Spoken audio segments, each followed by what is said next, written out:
Hello there, fellow tuners.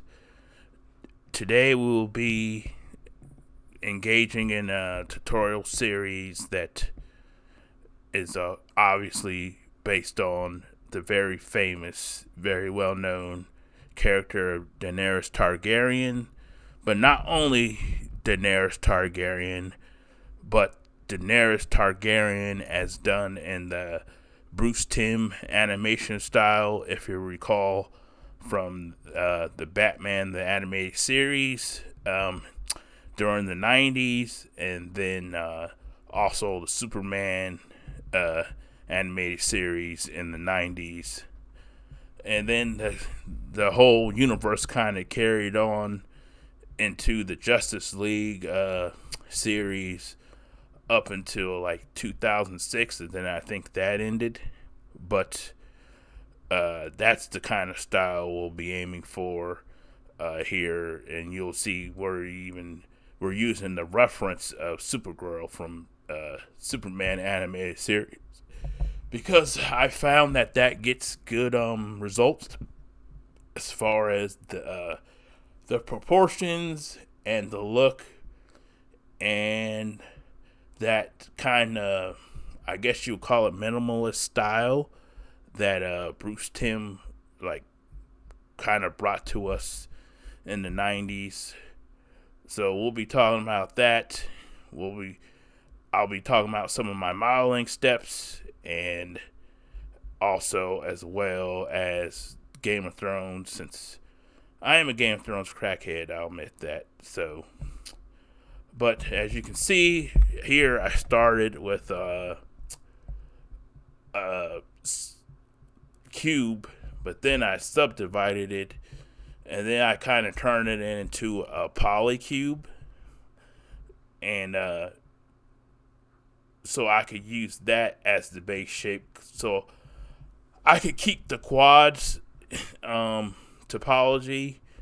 I guess I could you could do with the UV sphere, but then that kind of gives you the triangles up at the poles. So I didn't want to do that. I just and this is a newer style that I'm experimenting with.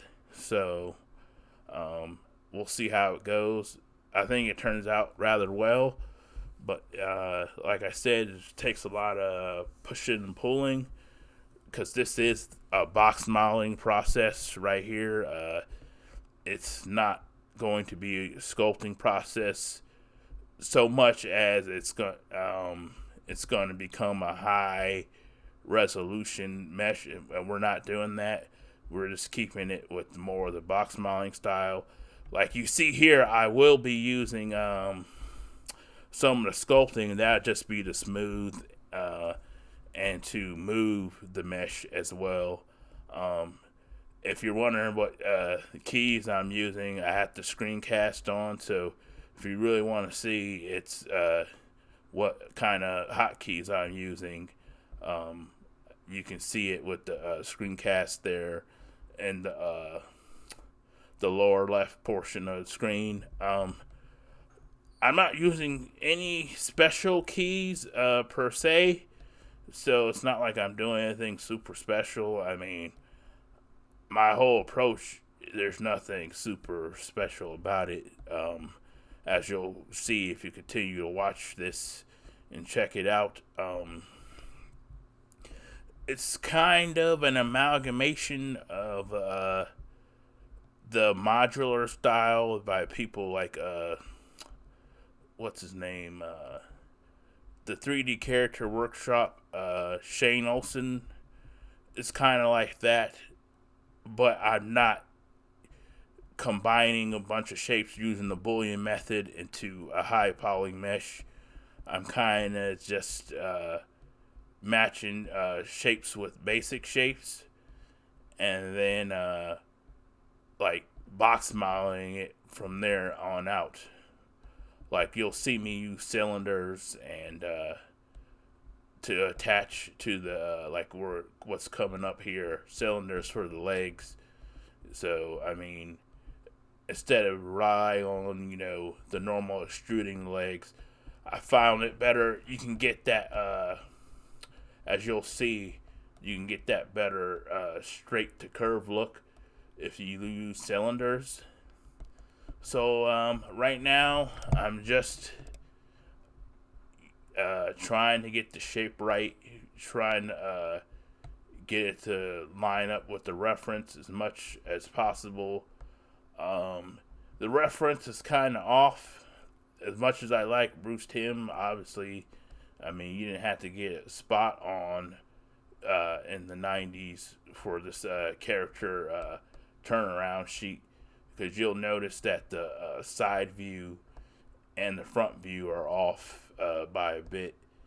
And it could be a little discombobulating because, um, you always want things exactly to match up, or at least closer than sometimes it winds up matching up. But, there's nothing in life is perfect, so I mean, there's more than enough room for adaptability here. And as you can see, right now, we're with the cylinders, like I said. It's just,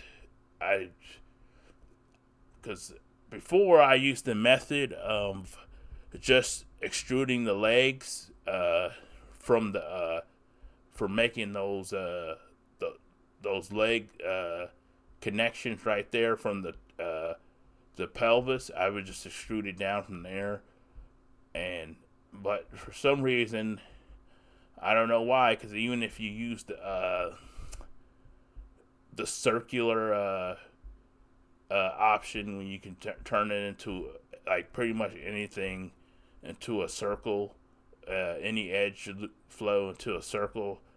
I didn't get as good of results as this. So, I mean, I don't know why, but there's something about this methodology that really works for giving you that. You still have to play with it, but it really works for giving you that straight to curve, as you can see right here. I mean, it's really getting me to where I want those legs to really reflect that style that Bruce Timm brought to the table back in the 90s. Because that's the whole point, right? Is making a character that looks like one of your favorite characters. And as you can see, the cylinder's helping do that for us. For a long time, I kind of avoided the cylinder. I don't know why. Sometimes I would use it if I was doing that modular approach where you combine all the base shapes into one more denser mesh, like the Shane Olsen 3D character workshop. But for a long time, if I was box modeling, I would just extrude from the pelvis, like I said earlier. But in this case, this just turns out to work so much better for this. As you can see, you're already getting that kind of that long-legged, straight-to-curve style that, like, the females from the Batman animated series and onward had, and it's looking not too bad. It's not perfect right now, and it doesn't really. I don't think I'll ever really get perfect to the level that I wanted to anytime soon. But you really are starting to nail down that look. And speaking of looks, I mean, obviously this is not a beginner series. This is for people that know how to model in Blender already to a certain extent. So that's not really the point of this series, not to teach you how to use Blender. It's not even really a formal tutorial series in that fashion. It's more to, I guess, show you how I approach solving problems and with my modeling techniques. I mean, I'll be honest, I've learned a lot from the likes of Darren Lyle, you really want to check out his stuff if you're a beginner. And then Alameo Arango, he has a lot of good stuff. Also for beginners, like you'll really learn the short shortcut keys or hotkeys well if you check out Alameo Arango's stuff. Um, Other people that are like more, I guess, more advanced than Darren Lyle or Alameo Arango are Darius uh, Darius, what's his name? He goes by Blender, the Blender Magus on YouTube, and his stuff is much more. A lot of it's more anime uh, driven as far as his style, and his name Darius Young. Darius Young, that's it. And he has some advanced, higher level stuff. He has some older courses on Udemy, but those are kind of old now, and I guess he has more updated stuff on his YouTube channel. But yeah, he goes really in depth with creating characters, and as far as like the shading and like if you check out his Goku series, um, and his Sonic the Hedgehogs, those are his more recent ones. His Naruto series, I mean, he really gets into the blend rig, so it's a pretty awesome series. I recommend you checking out Darius Young. But I digress. Back to this. As you can see, we're not exactly lining up with as far as the front view. We're trying to get it tweaked in for the side view, which I'm doing a better job, but the front view, the hips are definitely a little off, as you probably noticed. And so basically all we did was connect the cylinders to the pelvis, and then just, you see here I'm going through a process of saving each. I mean, it's always good. You can never save too much, right? Because the auto recover doesn't always give you back what you want, or at the point that you want. So it's good to save whenever you can. Hit that Control S as much as possible, so you don't lose, more work than you want to have to reproduce again. But we're working on the side view right now. You see, getting that. That's actually not looking too bad there.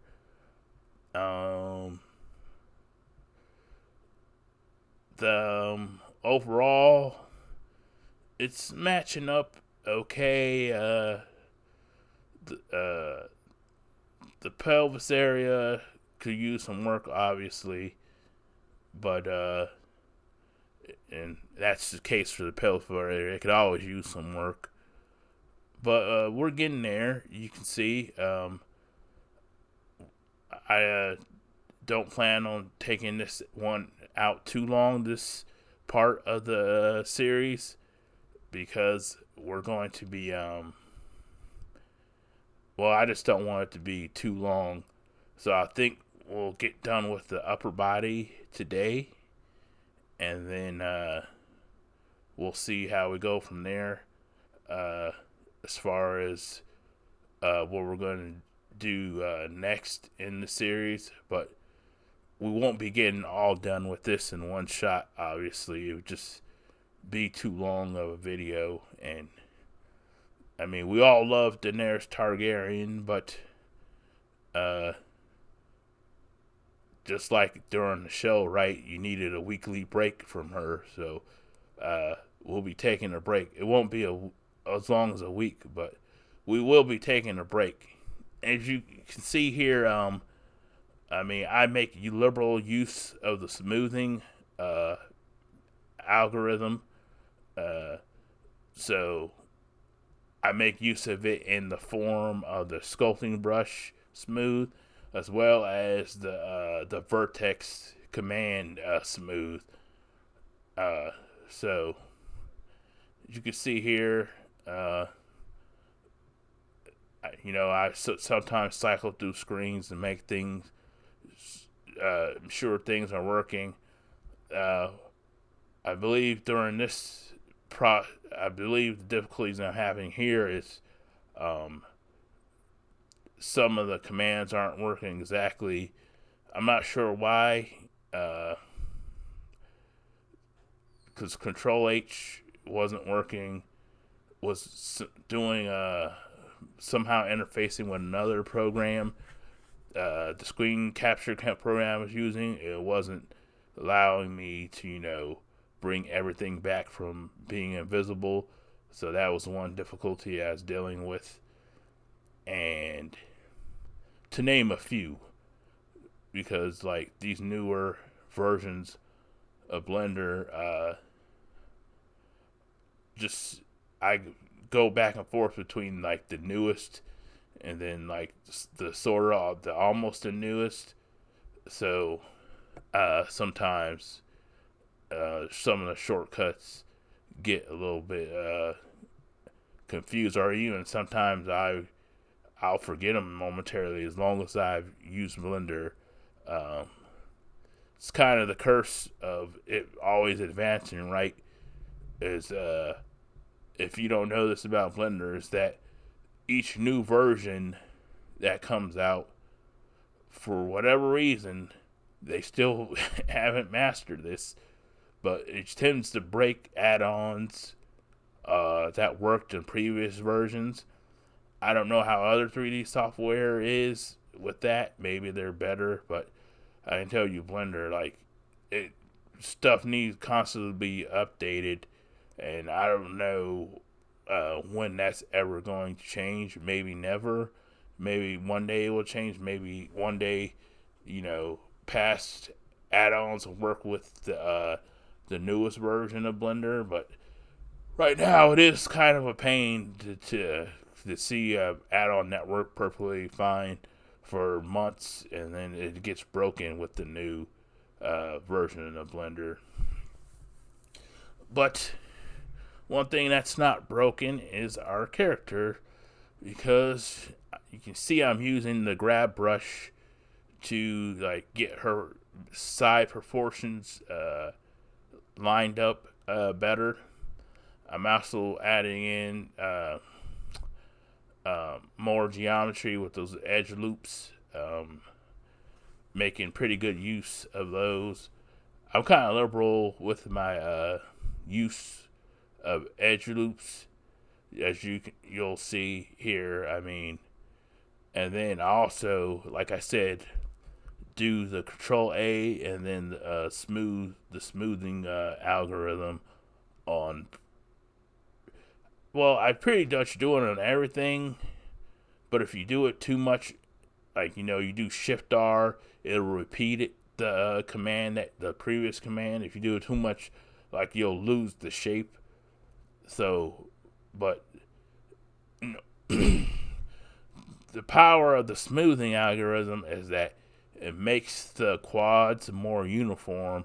So if like you stretch them out and they're all like kind of not being close to the same size, the smoothing will like more even average them out, so they'll be closer to the same size. So it's just you kind of got to find the balance. And you can see the topology here isn't perfect, but it's suitable for what I want it to do. I mean, there's all kind of retopology methods where you get the certain edge loops for certain parts of the body. We're not going to be doing that for this one. Maybe in the future, we'll be doing that. But for now, this method works fine for anything you want to do, or any demands I'm going to place on it, because we're going to model the body, and then once done modeling the body, we're going to make the clothes, and then we're going to rig it. I plan on using Auto Rig Pro, which unfortunately is not working with Blender 4.0 right now. It's broken for that, so we're probably using Blender 3.6 with Auto Rig Pro to rig her. And you may ask why not use Rigify?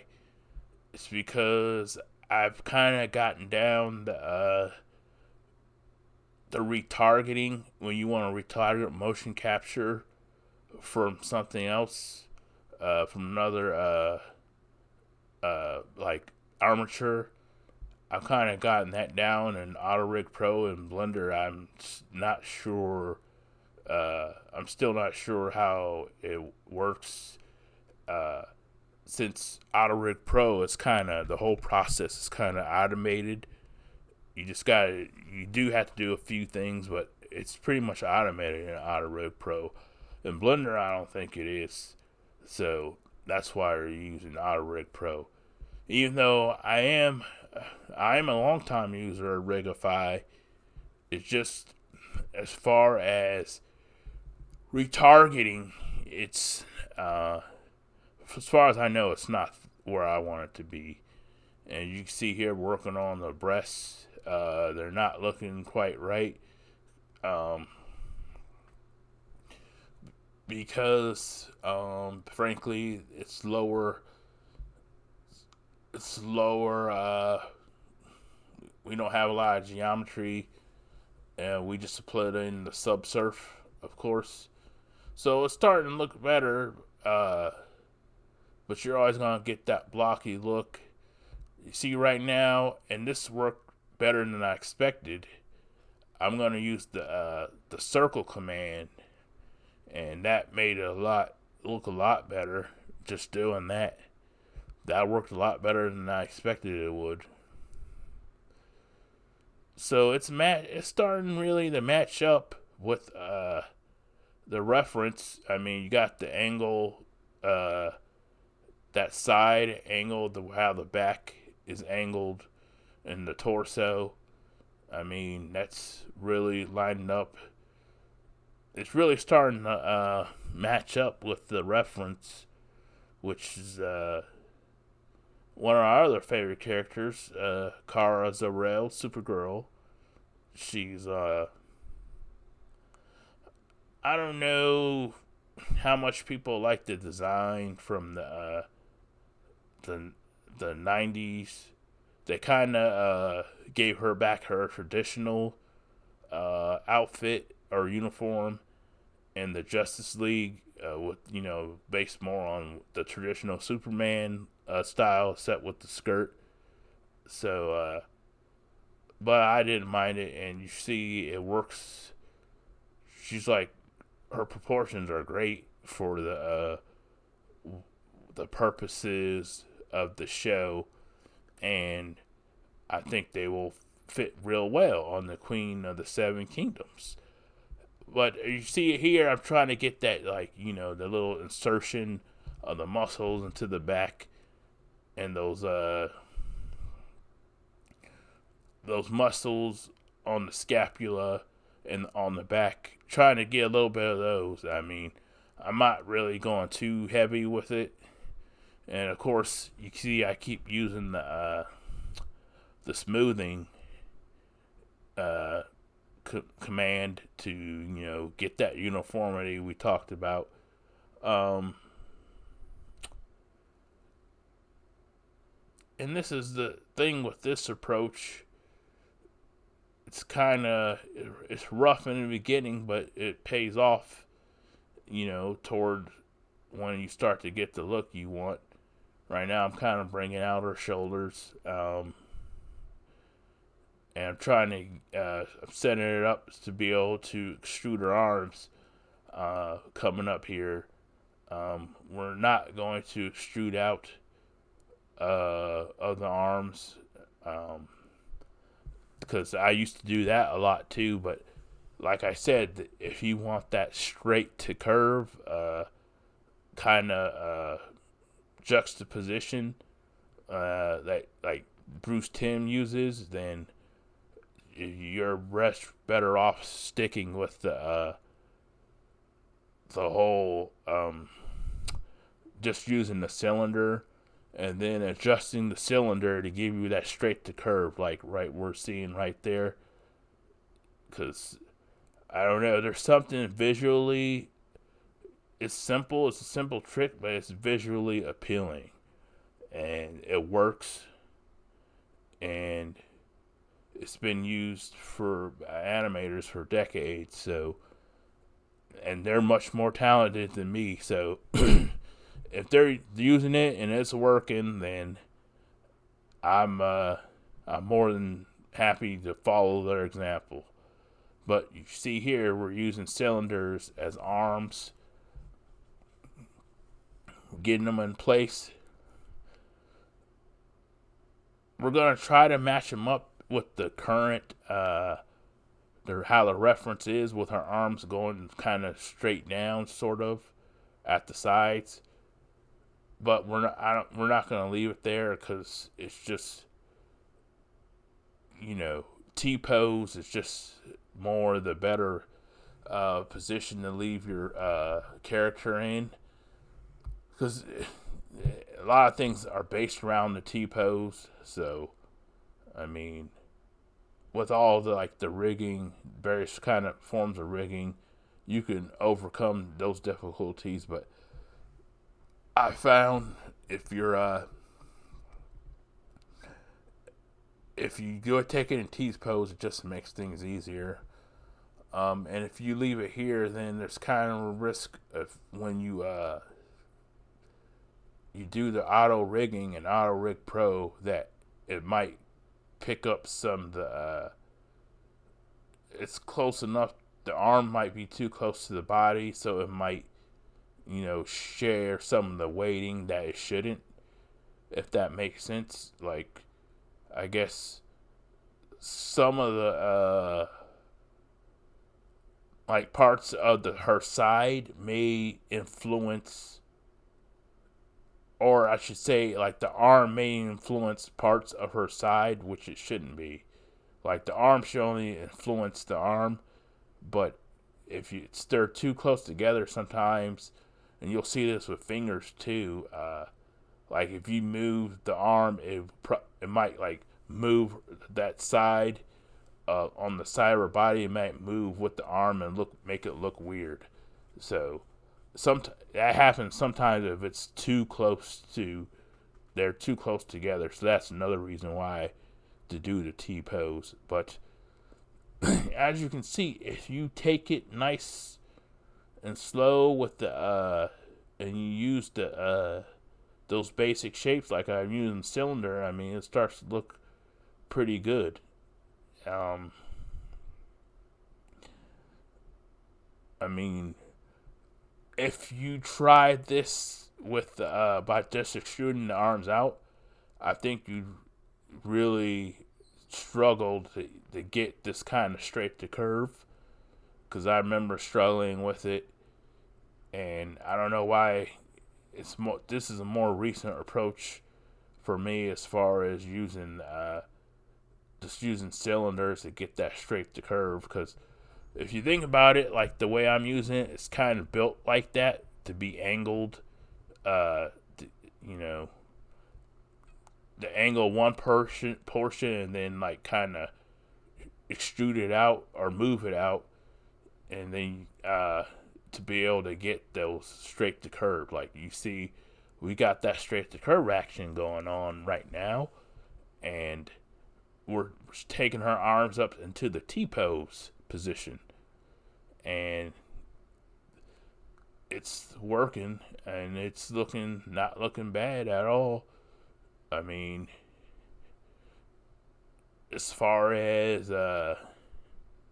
modeling looks, I mean, it could look a lot worse, and it has for me in the process of trying to do Bruce Timm characters. So it's going rather smooth right now. Um, as you can see here, like you kind of run into some kind of gets meshed up, scrunched up. So what we're gonna use? We're gonna use the smooth, and you gotta use the smooth until it kind of corrects the problem, and then kind of tweak it with the grab brush from there, and you know get it looking right again. I'm probably being a little too trying to match up the reference too much here, so you obviously don't have to, um,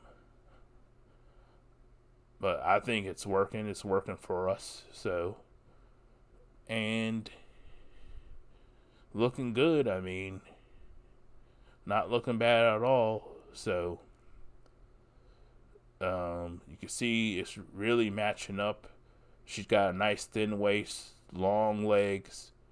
So, I think this is where we'll stop here today, and then we'll be finishing, continuing on to with the next part very soon. But for right now, our Bruce Timm style Daenerys is looking rather good. In the next part, we'll start finish this her rest of her body, and then we'll do the clothing and then animation. So have a good day.